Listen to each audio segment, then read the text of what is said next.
Esta semana chegamos ao segundo cristal principal nos livros de 1ª e 2ª Reis, 4 jornadas cruciais para entrar no ministério da Era, seguindo de perto o ministro da Era com a visão da Era. Podemos ler este título e pensar, como participamos disso de 1ª e 2ª Reis?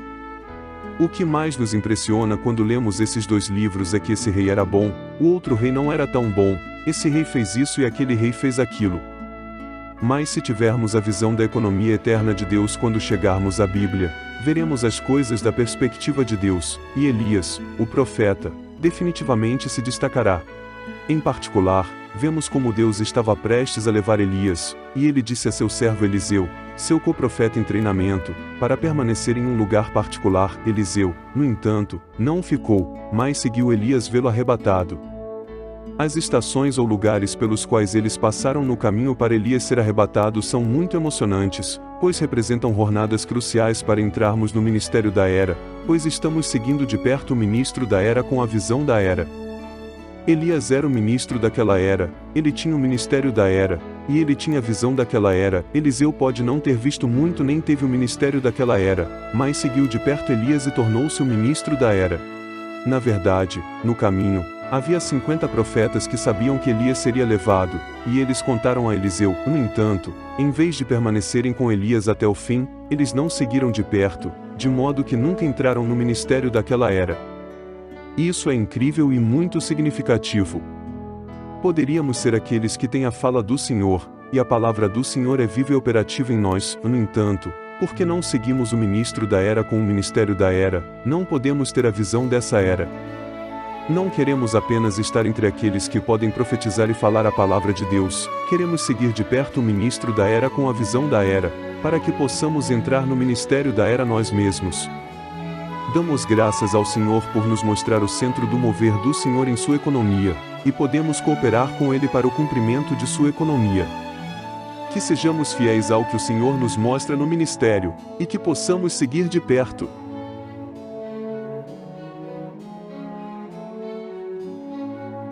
Como crentes em Cristo, buscamos a Cristo para ganhá-lo e adoramos a Deus, não sendo mais escravos do pecado ou adoradores de ídolos. O profeta Elias foi levantado durante uma das horas mais tristes da história de Israel, quando adoravam ídolos. Que prestamos atenção à atenção e sejamos aqueles que buscam a Cristo para ganhá-lo, adoram a Deus e ficam longe dos ídolos. Embora a era fosse tão corrompida, Elias registrou a palavra de Deus, falou a palavra de Deus e não prestou atenção ao fato de que todos estavam contra ele. Ele era o ministro daquela era com a visão daquela era, e ele executava o ministério daquela era. Em cada era, Deus escolheu e chamou uma pessoa particular ou pessoas particulares, e elas viram a visão daquela era, a seguiram e ministraram o ministério daquela era, sendo o ministro daquela era. No tempo de Elias, ele era o ministro daquela era, e ele era um antitestemunho dizendo aos filhos de Israel que a idolatria é um pecado que ofende a Deus. Quando todo Israel adorava ídolos, do rei ao último deles, Elias veio e disse-lhes que os ídolos eram falsos deuses e somente Jeová era o verdadeiro Deus. Este Elias foi um testemunho tão forte que o vemos novamente no Novo Testamento, quando o Senhor Jesus estava no Monte da Transfiguração. Moisés e Elias vieram e conversaram com o Senhor. Elias ocupa um lugar de destaque no Novo Testamento, estando lá no Monte da Transfiguração. Lucas 9:31-32 diz que eles estavam conversando com o Senhor, e ambos apareceram em glória com o Senhor, falando com ele sobre sua partida, que ele estava prestes a completar em Jerusalém. Quando Pedro expressou a sua opinião de que é bom que todos eles estejam lá, uma nuvem cobriu-os e a voz da nuvem disse: "Este é o meu filho amado, somente a ele ouvi." Cristo é o verdadeiro Elias, Elias é um tipo, e Cristo é o verdadeiro profeta que fala por Deus em nós, infundindo-nos com Deus e tudo o que Deus é.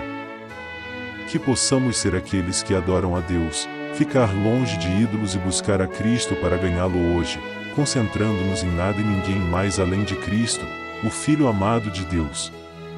Que possamos aspirar a ser os vencedores de hoje, o Elias de hoje, aqueles que não têm medo de permanecer como testemunho de Jesus e um antitestemunho para esta geração torta embora a situação ao nosso redor esteja cheia de desolação e corrupção, degradação e idolatria, precisamos olhar não para o que vemos ao nosso redor, mas para o Senhor Jesus, e precisamos deixar que Ele seja expresso através de nós. Precisamos permanecer um com o Senhor nesta era de degradação, defendendo a verdade mesmo à custa de nossa própria vida, percebendo que o Senhor está procurando por vencedores, aqueles que trarão a era do reino sendo um com Ele. Queremos ser assim. Enquanto todos eles estavam seguindo o caminho de adorar ídolos, Elias defendeu Deus e falou como um antitestemunho para aquela geração. Ele lhes disse que os ídolos que o povo de Israel adora eram falsos deuses e somente Jeová era o verdadeiro Deus. Foi realmente uma das horas mais sombrias da história de Israel, e foi tão triste ver que, do rei ao último do povo de Israel, todos eles estavam adorando ídolos. Podemos dizer que hoje muitas pessoas não adoram ídolos externamente, mas, na verdade, os ídolos estão em nosso coração. Temos coisas e pessoas em nossos corações que amamos mais do que o Senhor, coisas que o substituem como sendo o primeiro e o melhor em nós. Sim, nós amamos o Senhor, lemos Sua palavra e vamos às reuniões da igreja, mas há algumas coisas em nosso ser com as quais passamos tempo de bom grado. Precisamos perceber que mesmo as coisas boas podem ser um ídolo para nós, levando-nos a adorar não a Deus, mas ao inimigo. Satanás se disfarça e se esconde atrás dos ídolos, e quando adoramos esses ídolos, passando tempo com eles e desfrutando-os mais do que desfrutamos do Senhor, Deus é realmente roubado de sua adoração e Satanás recebe a adoração. Satanás é como um senhor das moscas, ele guia as moscas, dos pecadores, aqueles escravizados no pecado, para a pilha de esterco para se alimentar de esterco. Que o Senhor nos liberte de adorar qualquer coisa ou alguém além dele. Que possamos vir a Ele e pedir-lhe que brilhe sobre nós e em nós, para que Ele possa expor a nossa vida diária e os segredos do nosso coração. Quando permitimos que o Senhor brilhe em nós e damos a Ele a adoração que Ele deseja, Satanás fica com vergonha e todos os ídolos são eliminados. Satanás se esconde atrás de numerosos ídolos e religiões para ganhar a adoração do homem, roubando assim a adoração de Deus.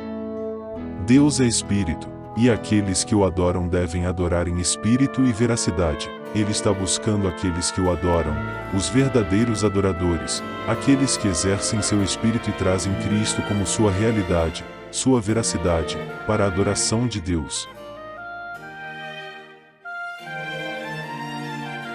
Para que entremos no ministério da era do Novo Testamento, devemos seguir intrinsecamente o ministro da era de acordo com a visão da era, e começamos julgando a carne e rejeitando a carne, pois a carne nunca pode agradar a Deus. Em 2 Reis 2, vemos a jornada que Elias fez junto com Eliseu, quando Deus estava prestes a levá-lo em um redemoinho para o céu. O caminho que eles fizeram juntos é muito significativo, e os 4 lugares principais nesta jornada têm grande significado em nossa experiência como crentes em Cristo.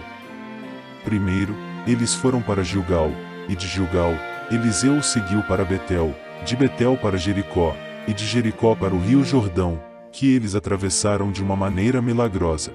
O segmento de Elias nesta jornada mostra que, para entrarmos no ministério da era do Novo Testamento, que Eliseu representa, precisamos seguir intrinsecamente o ministro da era, que era Elias naquela época, de acordo com a visão da era, e nesta jornada, há 4 lugares cruciais.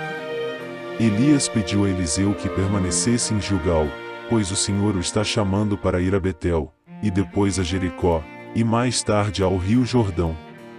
Eliseu, no entanto, não deixou Elias, pois sabia que estava prestes a ser tomado. A certa altura, havia 50 homens dos filhos dos profetas que profetizaram que Elias seria levado. Eles não seguiram Elias, embora soubessem que ele seria levado. É possível para nós ver algo do ministério do Novo Testamento, mas não entrar. É possível ver como os outros entram, mas nós mesmos não entramos. Eliseu seguiu Elias até o rio Jordão, e Elias pegou seu manto e o envolveu e atingiu a água, e a água se separou para este lado e para aquele lado, de modo que os dois cruzaram na terra seca. Depois disso, Elias disse a Eliseu: pergunte o que devo fazer por você antes de ser tirado de você. E Eliseu disse: que uma porção dupla do seu espírito esteja sobre mim. E isso é maravilhoso. Elias disse: e isto é uma coisa difícil de perguntar, se você me vir quando eu for tirado de você, assim será para você, mas se você não o fizer, não será assim. E enquanto eles continuavam e conversavam, de repente uma carruagem de fogo e cavalos de fogo apareceram e separaram os dois. E Elias subiu por um redemoinho para o céu. E Eliseu viu e clamou: meu pai, a carruagem de Israel e seus cavaleiros. E ele não o viu mais. E ele pegou suas roupas e as rasgou em 2 pedaços. E ele pegou o manto de Elias que havia caído dele e voltou e ficou à beira do rio Jordão. E ele atingiu a água novamente com o manto, e a água se separou. Quando os filhos dos profetas, que estavam em Jericó em frente a ele, o viram, eles disseram: o espírito de Elias repousa sobre Eliseu. E eles vieram ao seu encontro e se curvaram ao chão diante dele. Queremos ver o significado das 4 viagens que Elias e Eliseu fizeram juntos, e como elas se aplicam à nossa vida cristã.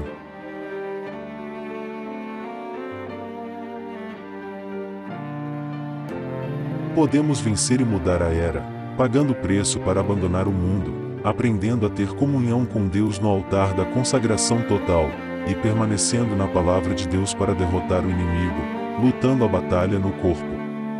As 4 viagens que Elias e Eliseu fizeram antes de Elias ser arrebatado estão cheias de significado para nós como crentes em Cristo. Há 4 paradas principais ou lugares que eles passaram por Gilgal, Betel, Jericó e o rio Jordão. Eles não permaneceram nesses lugares, mas viajaram para o arrebatamento de Elias e para o fato de Eliseu ser revestido com o Espírito Santo como poder. Se quisermos estar preparados para sermos arrebatados pelo Senhor e para termos as vestes exteriores do Espírito Santo, precisamos passar por Gilgal, Betel, Jericó e o rio Jordão. Se quisermos mudar a era, como Eliseu mudou a era da era de Elias para a era de Eliseu, tipificando a mudança da era do Antigo para o Novo Testamento, precisamos ter as experiências tipificadas por Gilgal, Betel, Jericó e o rio Jordão. Vimos no artigo anterior o que significa a experiência em Gilgal: é a experiência de lidar completamente com a carne, julgando e condenando a carne à luz do Senhor e de acordo com a forma como ele a julga e condena. Aos olhos de Deus, a carne é a coisa mais feia e odiosa, pois o próprio Satanás está encarnado em nossa carne, e a carne é a base de Satanás em nosso ser. Nossa carne precisa ser exposta por Deus. A carne inclui não apenas os aspectos malignos e pecaminosos de nosso homem natural, mas ainda mais, tudo o que possuímos desde o nosso nascimento, pois a carne é a expressão mais absoluta do ser tripartido caído. Tudo o que possuímos por nascimento, tanto os aspectos bons quanto os maus de nosso ser natural, é desagradador a Deus. Nosso Deus, no entanto, não nos elimina. Em vez disso, Ele quer entrar e se tornar nossa própria vida e suprimento de vida, de modo que, quando nos voltamos para Ele, vivemos no espírito mesclado, não satisfazemos as concupiscências da carne. Que o Senhor tenha misericórdia de nós e seja fiel para expor a carne para que possamos vê-la como Deus a vê, julgá-la como Deus a julga e continuar com o Senhor em nossa vida espiritual, vivendo no espírito mesclado. Por padrão, sempre que não estamos em nosso espírito, vivemos na carne. A carne é a vida padrão do velho homem. Na verdade, mesmo quando buscamos o Senhor e lemos a Bíblia, a carne pode se manifestar, pois há aspectos da carne que querem agradar a Deus e obedecer à sua lei.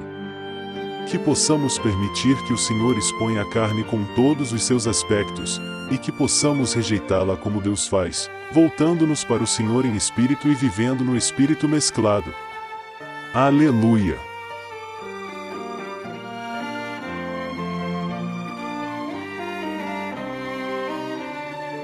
Para que possamos mudar a era, precisamos ter a experiência de passar pelo Rio Jordão, ou seja, vencer a morte para viver e ministrar na ressurreição. Precisamos responder ao chamado do Senhor para que os vencedores edifiquem a igreja como o corpo de Cristo que se consuma na Nova Jerusalém. A história de Eliseu seguindo Elias e aderindo a ele até que este fosse arrebatado é muito significativa, pois mostra não apenas que Eliseu viu algo de quão importante é o ministério de Elias, mas que ele também queria entrar nesse ministério. Elias foi um profeta escolhido e usado por Deus em um tempo de desolação e adoração de ídolos no povo de Israel, e ele representou Deus e seu testemunho. Quando todo o povo de Israel estava adorando ídolos, somente Elias se levantou para o Senhor e falou a palavra de Deus, dizendo às pessoas que os ídolos são vãos e somente Jeová é o verdadeiro Deus. Elias teve um ministério forte com muitos milagres poderosos, inclusive orando fervorosamente a Jeová para não chover, e não choveu por 3 anos e 6 meses, orando e depois fogo vindo do céu para consumir o holocausto aos olhos do povo, e orando e a chuva descendo. Eliseu era seu servo, seu cooperador, e viu o que Deus estava fazendo por meio de Elias, portanto, ele permaneceu com Elias todo o caminho. Eliseu percebeu que Deus estava prestes a levar Elias para o céu, e ele queria permanecer com ele para que ele pudesse entrar no ministério de Elias. Os dois fizeram 4 viagens, primeiro para Gilgal, depois para Betel, depois para Jericó, e finalmente, cruzando o rio Jordão. Elias era um ministro da era com a visão da era, e Eliseu queria entrar nesse ministério ele mesmo, então ele permaneceu com o ministro da era. A história de Eliseu seguindo Elias de Gilgal a Betel, de Betel a Jericó, e de Jericó ao rio Jordão nos mostra que, para entrarmos no ministério da era do Novo Testamento, precisamos seguir intrinsecamente o ministro da era de acordo com a visão da era. Podemos não ser aqueles que viram a visão da era ou que receberam o ministério da era, mas podemos intrinsecamente seguir o ministro da era, e podemos ter a mesma visão, a visão da era. Para fazer isso, devemos seguir o Senhor através de 4 lugares cruciais. Começamos com Gilgal, o lugar onde o povo de Israel foi circuncidado antes de entrar na boa terra. Este é um sinal de que precisamos lidar completamente com a carne. Em seguida, seguimos para Betel, onde vencemos o mundo e permanecemos em comunhão com Deus no altar da consagração total. Então, vamos para Jericó para entrar na guerra espiritual e derrotar os inimigos de Deus, permanecendo na palavra de Deus e na posição de ascensão que nos foi dada por Deus. Finalmente, chegamos ao rio Jordão, rio que precisamos atravessar. Isso mostra que precisamos vencer a morte para viver e ministrar na ressurreição. Senhor Jesus, concede-nos um ouvido para ouvir o que Tu estás falando às igrejas. Faz-nos vossos vencedores hoje. Que possamos ouvir o som do chamado do Senhor para os vencedores através do ministério da era, sob a visão da era. Amém, Senhor, faz-nos aqueles que edificam o corpo de Cristo na realidade para a preparação da noiva e a manifestação do reino de Cristo. Nós nos entregamos a Ti para atender à necessidade final de Deus nestes dias. Tomamos a resolução de sermos os vencedores, os vitalizados, que terminam esta era, são arrebatados para os céus e trazem o Senhor de volta com o seu reino. Amém. Venha, Senhor Jesus.